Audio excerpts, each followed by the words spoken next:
Tonight on Nation to Nation, the federal government used the Emergencies Act to end the occupation of downtown Ottawa last February. On Thursday, an inquiry began into its use that will hear from 65 witnesses over several weeks. We need a review that's independent, that's transparent. I think people across Canada deserve answers about how this ended up to become such a crisis in the first place.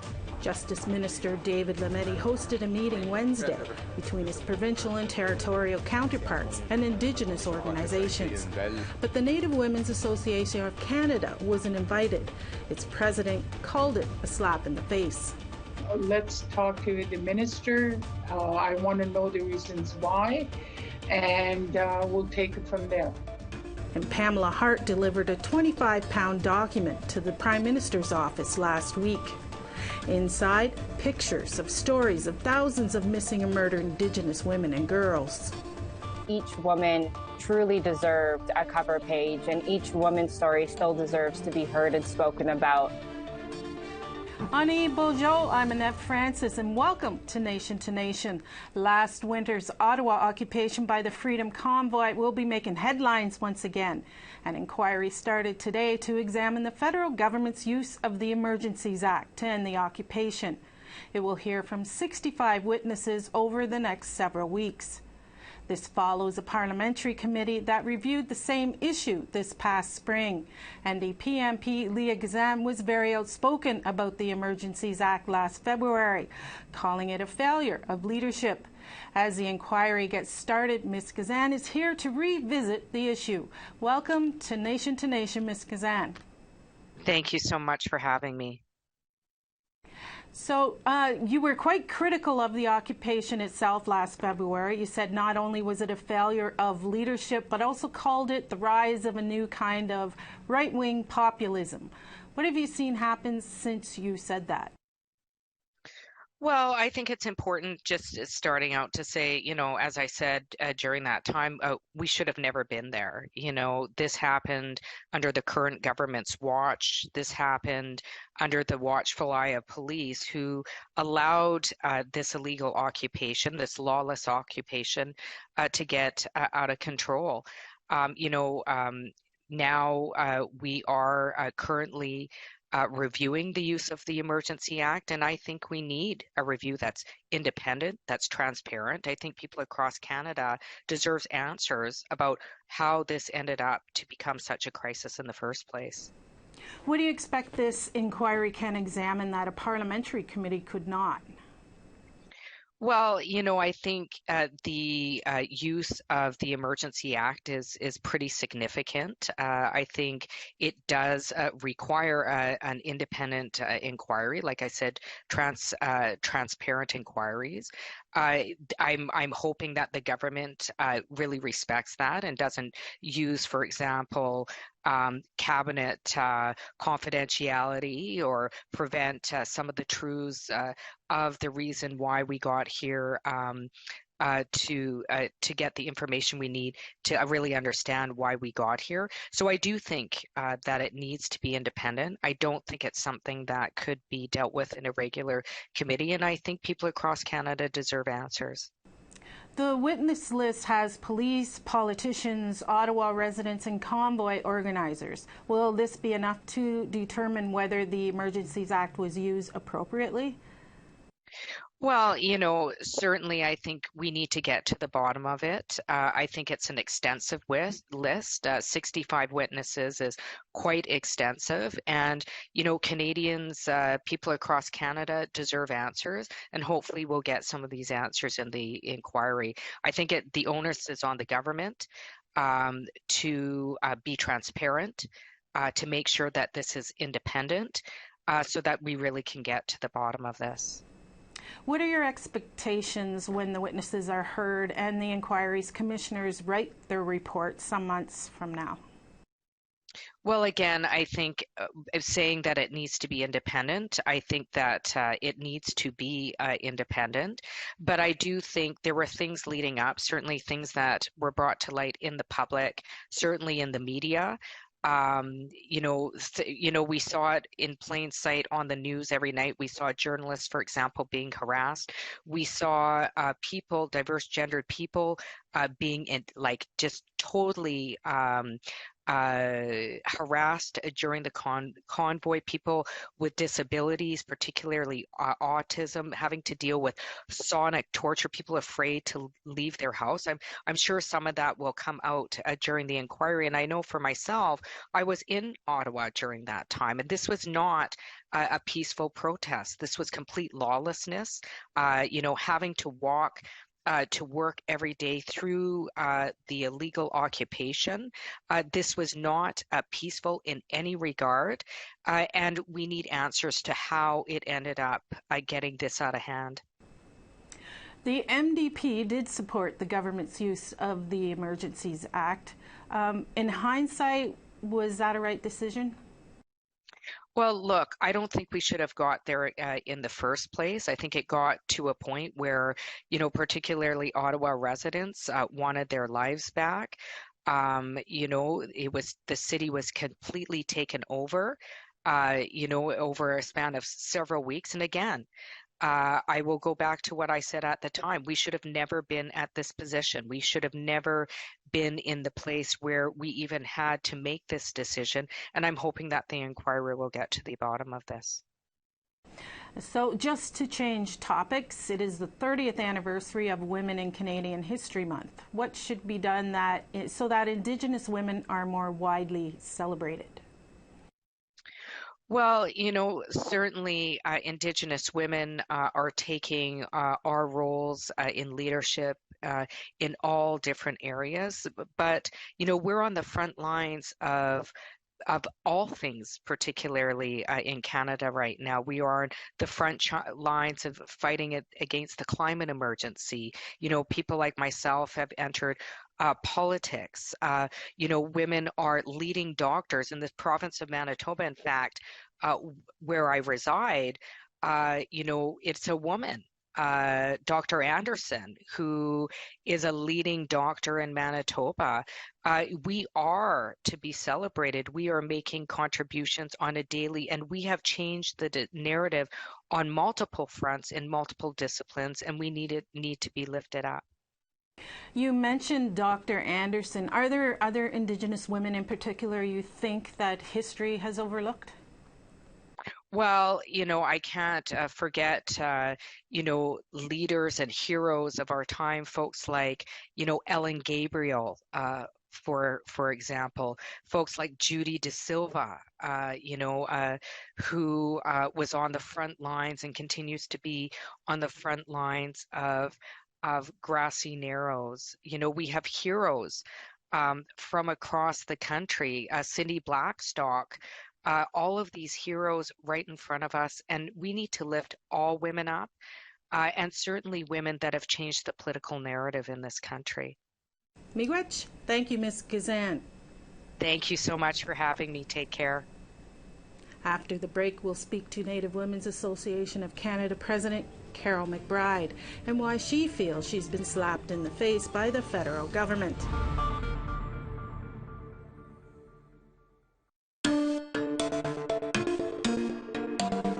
Welcome back. Carol McBride has been the president of the Native Women's Association of Canada, or NWAC, for just a few months. She was elected in July to a 3-year term, and no doubt her job is to engage various levels of government to further NWAC's goals, but that's already proving to be a challenge. For example, this week, provincial, territorial, and justice and public safety ministers are meeting in Dartmouth, Nova Scotia. According to a spokesperson for Federal Justice Minister David Lametti, the Assembly of First Nations, the Métis National Council, and the Inuit Teperit Kanatami helped develop the agenda. McBride is not happy to be sitting on the sidelines. She joins me now to tell us why. Welcome to the show, President McBride. Hello, nice to see you.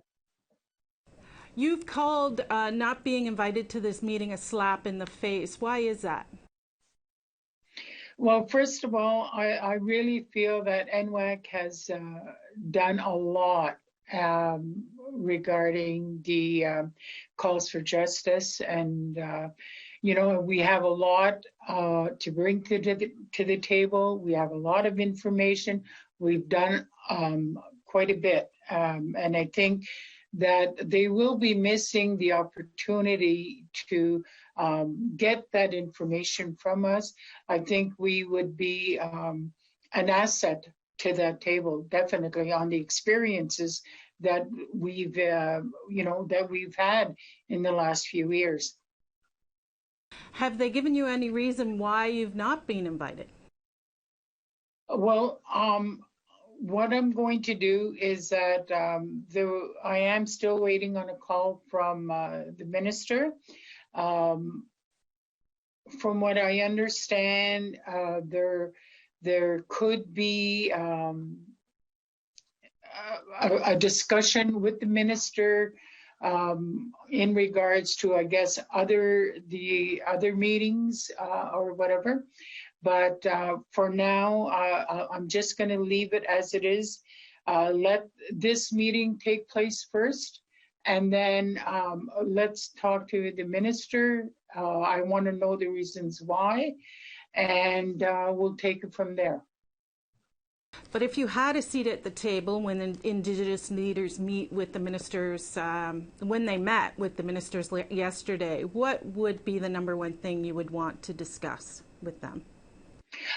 Well, first of all, I think we have to look at where we've been, what we've done, and make a plan on where we have to go to meet those calls for justice. But that would be my plan. I would like to hear from all the national organizations where they've been, what have they done, and let's make a plan from there on where we will be going, let's say for the next year or a few years.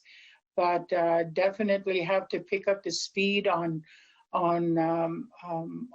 some of these calls for justice. Okay. Justin Trudeau was called a feminist prime minister when he was first elected. From your perspective, what does he have to do for Indigenous women to live up to that description? Well, I think he definitely he needs to include the National Organization for Women. We represent women from all across Canada. We represent the status, the Métis, the Inuit women from across this country. And to me right now, he is completely ignoring us. So I would tell the Prime Minister is that, do what you need to do to get that national view on women's issues. And that's with NWAC. He needs to, at this point, he needs to recognize and acknowledge that there is a major national organization that we have, we're one of the biggest organizations that represents women. So last week, NWAC participated in a vigil on Parliament Hill for missing and murdered Indigenous women and girls. How do you rate the federal government on this issue? Well, I was hoping, well, first of all, NWAC was not a part of if there was any national gatherings. We did participate definitely in the one on Parliament Hill. We had a group in which I gave a speech to, and it was very emotional, very beautiful evening. And that's what has to happen right now for the federal government. If I had to do a report card, I don't think it would be a very high score. Mm-hmm. What should provincial governments be doing on the issue? Well, I think there has to be a dialogue. There has to be more of a dialogue with NWAC, definitely. like I said, we're a holder of a lot of information. We've done a lot in terms of reaching out and looking at the issues that are hurting our women. Anyway, I think that dialogue has to start taking place with NWAC. And we have to be acknowledged as a national organization that represents women. Yeah. So changing the subject now, this month celebrates Canadian Women in History. How well have Indigenous women been depicted in Canadian history? Well, unfortunately, I find that there has not been enough acknowledgement on a lot of our, a lot of our women have done a lot for the history of Canada. And, I think that has to be acknowledged. And I know NWAC is doing so. We have a list of women that have done big accomplishments. Take, for instance, Michelle Bumswan, just, last month. Those things have to be celebrated. What about Cindy Blackstock? Look at all the wonderful things that she's doing. I can go on. We have a list of women that we do acknowledge, and that list is going to grow and grow. Okay. Thank you for your time, President McBride. Thank you. Don't go away. We'll have more after the break.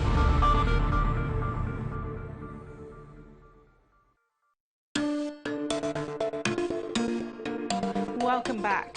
For years, Indigenous families across the country have been asking for justice for their loved ones. Each year on October 4th, they come together to honor and remember them.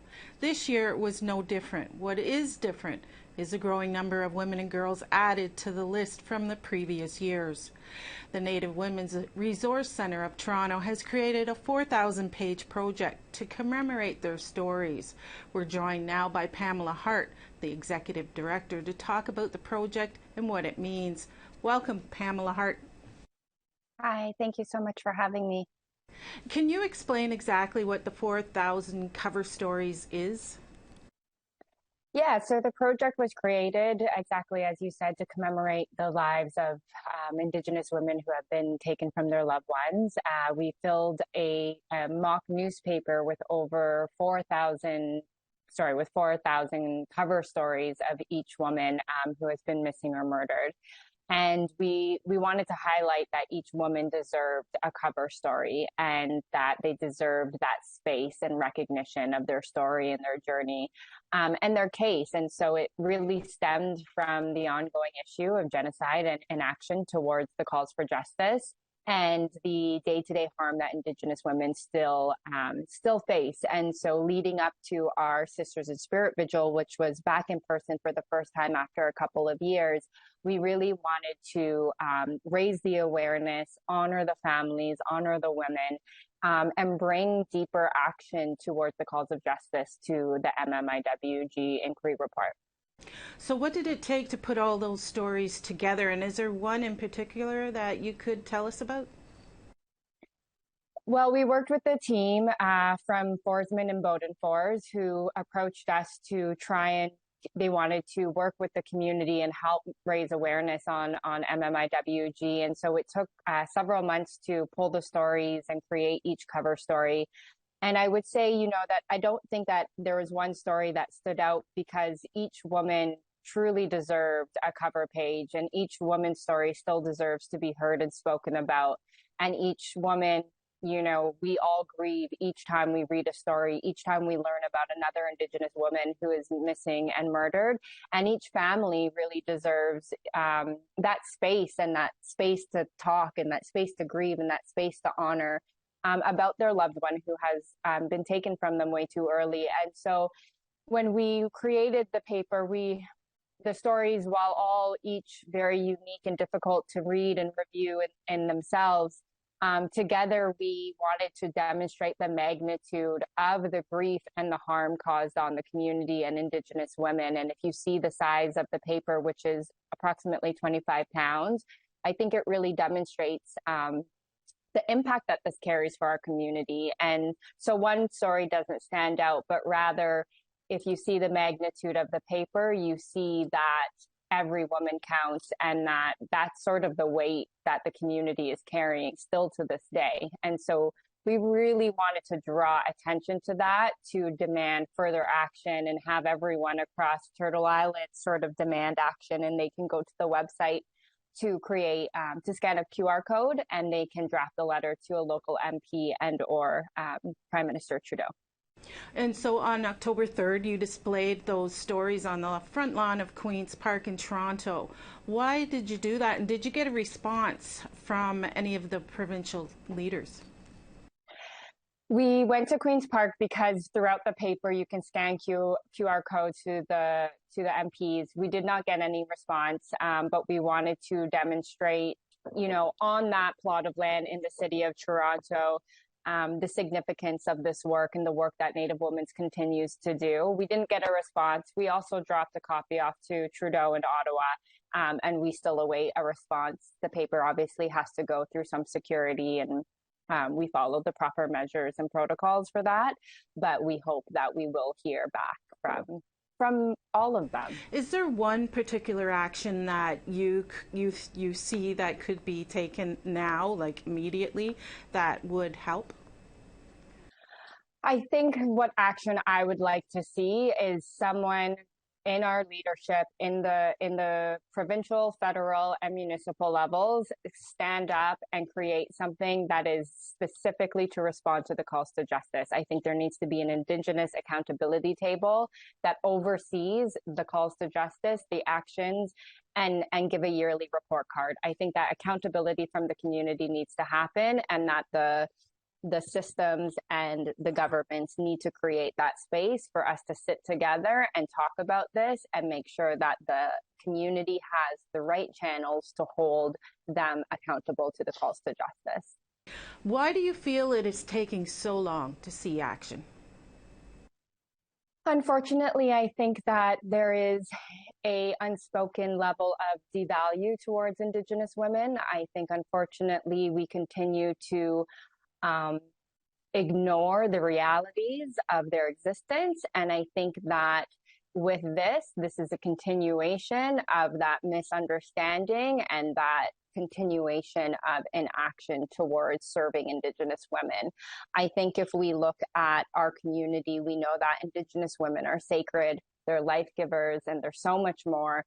And we need the systems in which we interact with to understand that. And unfortunately, I think that there is a massive disconnect and underappreciation for Indigenous women. Okay. Miigwech for your time, Pamela Hart. Thank you so much. Okay, that's it for this week's episode of Nation to Nation. Be sure to watch for us next Thursday. And if you missed any part of tonight's show, you can check out our podcast. Go to aptnnews.ca podcast. I'm Annette Francis, wishing you a good evening.